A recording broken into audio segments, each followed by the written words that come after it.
le ki. Dans Dragon Ball, tout commence par une respiration, pas une technique, pas une transformation, une sensation subtile, intérieure. Le ki ou chi est une énergie présente dans tout ce qui vit. Chaque être, chaque animal, chaque plante en est traversée.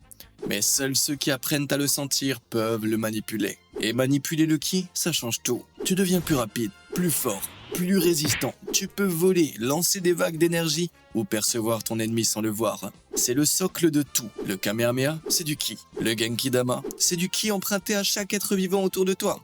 Mais attention, il ne s'agit pas de quantité. Deux facteurs sont essentiels, la puissance brute et le contrôle. Trop de ki mal géré et tu exploses. Pas assez et tu te vides au point de t'effondrer. Toriyama lui-même distingue trois composantes. Genki, la vitalité, Yuki, le courage, Shoki, la clarté mentale. Et ce n'est pas fini. Le ki se divise aussi en plusieurs qualités. Le ki mortel, le ki maléfique et le ki divin. Ce dernier peut être ressenti que par ceux qui ont transcendé l'état mortel. Goku en Super Saiyan God, c'est du God Ki. Invisible, insaisissable, sauf pour les dieux. L'alchimie, rien ne se crée, rien ne se perd. Tout se paie. Dans Fullmetal Alchemist, le pouvoir n'est pas un don du ciel, c'est une transaction. Une équation impitoyable entre ce que tu veux et ce que tu es prêt à abandonner. L'alchimie repose sur une loi fondamentale, l'échange équivalent. Pour obtenir quelque chose, tu dois donner quelque chose de valeur égale. Pas symboliquement, littéralement. Tu veux réparer un mur? Tu as besoin des mêmes matériaux. Tu veux créer une lame? Il te faut du métal, de l'énergie, une intention. Tu veux ramener ta mère à la vie? Non, c'est pas une bonne idée. Le processus alchimique suit 3 étapes. Compréhension, déconstruction, reconstruction. Comprendre, c'est connaître la nature exacte de la matière, sa composition, sa logique. Déconstruire, c'est briser ses liaisons moléculaires, ramener la matière à un état brut. Reconstruire enfin, c'est réassembler cette matière selon ta volonté. Mais attention, tu ne peux pas créer d'or à partir de plomb, tu ne peux pas transformer de boue en âme. Et surtout, tu ne transgresses pas les interdits, car il y en a un seul, absolu, la transmutation humaine. Tenter de ramener le mort, c'est jouer à Dieu, avec les poches vides. Et ceux qui osent découvrent le rebond, un retour d'énergie aussi violent qu'un rejet de carte bleue au rendez-vous. En gros, c'est la merde. Mutation, perte de membres, effacement d'identité. Certains finissent broyés, d'autres piégés entre deux mondes. Mais il existe un mystère, la porte de la vérité. Ceux qui la franchissent peuvent transmuter sans cercle, juste par un claquement de main. Mais ce savoir a un prix encore plus lourd. Les Stens. Dans Jojo Bizarre Adventure, le pouvoir, c'est toi. Littéralement. Les Stens sont la projection de ton esprit. Une entité visible pour les non-utilisateurs, liée à ton âme, à ta volonté, à ta psyché profonde. Et c'est pour ça qu'ils sont tous fondamentalement différents. Chaque Sten possède un nom, une apparence unique et surtout une capacité spéciale, parfois absurde, parfois dévastatrice. Certains se battent physiquement, comme Star Platinum, d'autres manipulent le temps, les sons ou même la chance. Tu peux avoir un Sten qui soigne, qui écrit des mangas ou qui transforme tout en papier. Ouais, vraiment. Mais ce n'est pas qu'un pouvoir, c'est un double de toi-même connecté par une distance limitée, sauf exception. Si ton Sten est touché, tu es blessé. S'il meurt, tu meurs. Chaque stand est aussi évalué selon 6 stats. Puissance, vitesse, portée, durabilité, précision ou potentiel de développement, de A à E. Mais ces chiffres mentent parfois. Un stand faible peut écraser un stand plus fort si son utilisateur est plus malin. Et la plupart des stands sont réveillés par une flèche mystique. Elle te choisit ou elle te tue. Les servants. Dans Fate, le pouvoir s'invoque. Un rituel, un cercle de magie, un catalyseur. Et voilà qu'un héros du passé se matérialise devant toi. Mais attention, ce n'est pas une simple invocation, c'est un pacte. Les servants sont des esprits héroïques, des figures historiques, mythologiques ou littéralement arrachées à leur époque pour combattre dans le présent. On y trouve le roi Arthur, ou plutôt Arthoria, Alexandre le Grand, Hercule et même des assassins anonymes sortis de l'ombre de l'histoire. Chaque servant appartient à une classe définie. Saber, Archer, Lancer, Rider, Caster, Assassin et Berserker. Chacune a ses forces, ses faiblesses, ses attributs naturels et surtout un noble fantasme. Une arme ou une technique ultime. Cristallisation de 2 légendes. Excalibur, Gebolg, Rulebreaker, le pouvoir ne vient pas du servant, il vient de ce qu'il représente. Mais ce pouvoir a un prix. Le maître fournit le mana, l'énergie magique. Trop de pouvoir invoqué, il s'épuise et il perd le contrôle. Le servant peut se retourner contre lui, car certains héros ne plient devant personne, pas même leur invocateur. Ce système repose sur la compatibilité, la stratégie, la compréhension. Tu ne manipules pas un sort, tu cohabites avec une légende. Et la vraie question c'est, est-ce que ton présent est assez fort pour commander le passé? Le chakra. Dans Naruto, le chakra c'est l'énergie de base. un mélange d'énergie physique, ton corps, et d'énergie spirituelle, ton mental. Et c'est ce carburant que les ninjas transforment en technique, les jutsu. Pour l'utiliser, tu dois le malaxer, puis le canaliser dans tes points de chakra. 361 points répartis sur ton système circulatoire interne. Tu veux courir sur l'eau? Il faut doser parfaitement ton chakra sous la plante des pieds. Tu veux lancer un Rasengan? Tu dois le faire tourbillonner dans ta main sans explosion. Et chaque erreur coûte cher. Trop peu, l'effet échoue. Trop, ton corps s'épuise. Mais tous les chakras ne se valent pas. Naruto a une réserve de chakras équivalente à celle d'un réacteur nucléaire instable. D'autres héritent d'un contrôle chirurgical, comme Sakura. Et certains clans possèdent des techniques de lignée appelées Kekkei-genkai. Impossible à copier. Le Byakugan, le Sharingan, la glace d'Aku. Si tu n'es pas né dans la bonne famille, tu n'as rien. Mais ne t'inquiète pas, tu peux toujours essayer de voler des yeux ici et là. Le chakra a aussi des affinités. Le feu, l'eau, le vent, la foudre, la terre. Chaque ninja manipule au mieux les éléments, mais certains, comme Kakashi, en maîtrisent plusieurs. Les plus rares, eux, combinent des éléments. Ce sont des Keketota. Par exemple le Jinton que utilisent Mu et Onoki.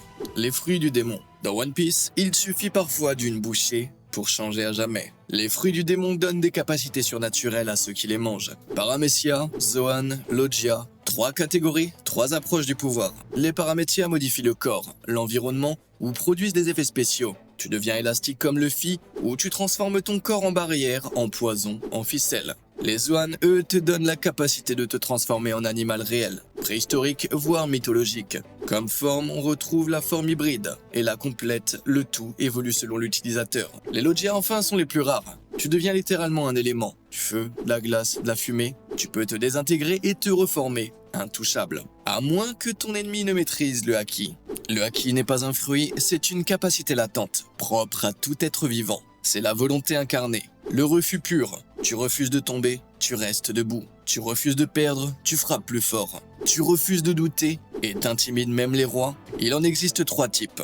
Le haki de l'observation, Kenbonshoku. Tu perçois les mouvements à venir, les intentions, les présences invisibles. Les meilleurs peuvent même voir quelques secondes dans le futur. Le haki de l'armement, Bushoshoku. Tu recouvres ton corps d'une armure invisible. Tu frappes plus fort, tu peux blesser les utilisateurs de Logia. Avec de l'entraînement, ce haki peut même devenir intérieur et détruire de l'intérieur. Comme l'a appris Luffy au pays de Wano. Le haki des rois, Aoshoku, le plus rare, il ne s'apprend pas, il naît avec toi. Il te permet d'imposer ta volonté, d'écraser des foules d'un regard, et parfois de recouvrir tes attaques, les rendant quasi divines. Le Nen. Dans Hunter x Hunter, tout le monde possède de l'aura, mais seuls ceux qui apprennent à la contrôler peuvent utiliser le Nen. Et c'est là que tout change. Le Nen, c'est l'art de manipuler ton énergie vitale. Mais attention, ici pas de lance-boule de feu automatique. Il faut tout apprendre, tout affiner. Le Nen se construit, se perfectionne et se restreint. D'abord, tu dois ouvrir tes points d'aura, les Tenketsu, grâce à une technique appelée Ten. Ensuite, tu apprends à faire circuler ton aura autour de ton corps, le Zetsu, à la maintenir stable, le Ren, et à la concentrer à un point précis, le Hatsu. Et si tu veux voir le Nen des autres, tu dois maîtriser Gyo, concentrer ton aura dans tes yeux. Mais le cœur du système, c'est le Hatsu, ta signature. Ton Nen unique, et il dépend de ta catégorie naturelle. Tu la découvres via un simple test. Placer une feuille sur un verre d'eau rempli à bord et y faire couler ton aura. La réaction te classe parmi 6 types, chacune avec sa propre logique. Certains renforcent le corps, comme Gon qui transforme son poing en masse destructrice. D'autres projettent leur aura à distance. Léolio peut te frapper sans te toucher. Razor lance des boules d'énergie comme des missiles. Certains préfèrent contrôler. Illumi manipule les gens comme des marionnettes. Shalnark, lui, les programme comme des machines. D'autres modifient la nature même de leur aura. Killua la transforme en électricité. Et il y a aussi ceux qui matérialisent. Kurapika crée des chaînes physiques à partir de son aura. Des armes concrètes, des objets impossibles. Et puis, il y a les hors catégories, les spécialistes. Ceux qu'on ne peut pas vraiment définir. Neon lit l'avenir, Chrollo vole le pouvoir des autres. Ces catégories ne sont pas des cases fermées. Tu peux apprendre à en utiliser d'autres, mais plus elles sont éloignées de ton type naturel, plus elles seront faibles. C'est un peu comme apprendre une langue étrangère. C'est possible, mais ce ne sera jamais ta langue maternelle. Et c'est là que le Nen devient un jeu d'équilibre entre ce que tu es et ce que tu veux devenir. Tu veux plus de puissance, crée un contrat, une condition. Plus elle est stricte, plus ton pouvoir devient dangereux. Pour l'ennemi et pour toi. Kurapika, par exemple, ne peut utiliser sa chaîne ultime que contre les membres de la brigade fantôme. Mais dans ce cadre précis, il devient littéralement invincible. Gon, lui, sacrifie tout ce qu'il sera, tout son avenir pour gagner une seule fois, un seul coup. une seule victoire. Le Nen est un système de liberté, mais cette liberté, tu la paies. L'énergie maudite. Dans Jujutsu Kaisen, le pouvoir naît d'un mal-être, littéralement. L'énergie maudite, c'est le produit chimique de ta merde mentale. Peur, haine, frustration, rancune, culpabilité. Chaque humain en génère, souvent sans le savoir. Mais les exorcistes, eux, l'utilisent. Et les malédictions, elles, en sont faites. Cette énergie, instable par nature, peut être concentrée, canalisée, transmise dans les coups. Un coup de poing normal, tu te relèves. Un coup de poing chargé d'énergie maudite, tu te réveilles à l'aéroport avec ton Gojo. Et c'est ce qu'on appelle la manipulation de l'énergie maudite. Mais ce n'est que la base. Chaque exorciste possède aussi une technique innée, une capacité unique, parfois transmise par la lignée, parfois propre à la personnalité. L'infini de Satoru Gojo, par exemple, déforme l'espace autour de lui. Le ratio de Nanami divise l'ennemi en parties précises pour y créer un point faible. Et plus fou encore, expliquer sa propre technique à l'ennemi la rend plus puissante. Ouais, tu révèles ton plan et ça le rend plus létal. Une règle absurde mais cohérente dans ce monde où la volonté et la clarté renforcent l'efficacité. Il existe aussi la technique maudite inversée, où deux flux d'énergie négative s'annulent pour créer une énergie positive. Rares sont ceux qui la maîtrisent, mais elle permet de se soigner ou de guérir les autres. Et puis, il y a le moment de grâce, celui qui ne prévient pas, qui ne se contrôle pas. Le genre de truc que tu réussis une fois et que tu n'arrives plus jamais à reproduire. C'est ça, le rayon noir. Un phénomène rare où l'énergie maudite est injectée dans une attaque physique avec une précision de 0,00001 seconde. Le timing parfait. L'espace se distord. L'impact est multiplié par 2,5. Ton point devient une explosion. Mais tu ne choisis pas de faire un rayon noir.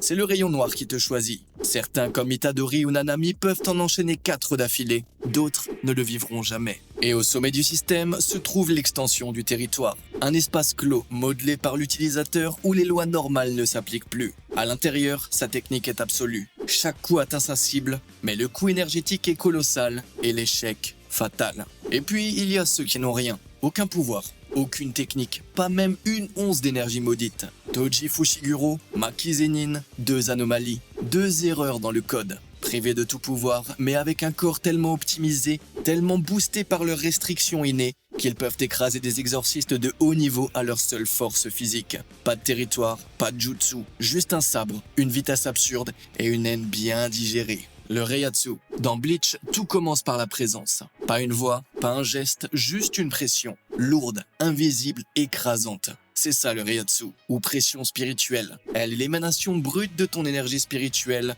le Reiryoku. Tous les êtres spirituels en possèdent. Shinigami, Holo, Quincy's, Fullbringers. Mais seuls les plus puissants peuvent la contrôler ou l'écraser sur les autres. Tu entres dans une pièce, tu suffoques. Ton corps tremble. Tes genoux flanchent. Pas besoin d'un combat. Le Reiatsu t'a déjà fait comprendre ta place dans l'échelle. Mais le Reiatsu ne se contente pas d'intimider. Il influence la densité de ton âme, ta capacité à blesser, à encaisser, à évoluer. Chez les Shinigami, ce pouvoir se canalise à travers Zanpakuto, un sabre unique lié à l'âme de son porteur. Chaque Zanpakuto possède un nom, une personnalité, un monde intérieur. Si tu veux la libérer, tu dois littéralement parler avec ton épée. Ouais, dans Bleach, les vrais problèmes commencent quand ton sabre te ghost. Pour le libérer, la première forme, c'est le Shikai. Ton sabre change révèle une capacité spéciale, mais ce n'est qu'un début. Le Bankai est la libération complète, rare, dévastatrice. Il multiplie ton pouvoir, mais il faut des années d'entraînement et un lien profond avec ton âme. Chez les Quincy's, le Reiryoku est manipulé en absorbant les particules spirituelles, Reishi, autour d'eux.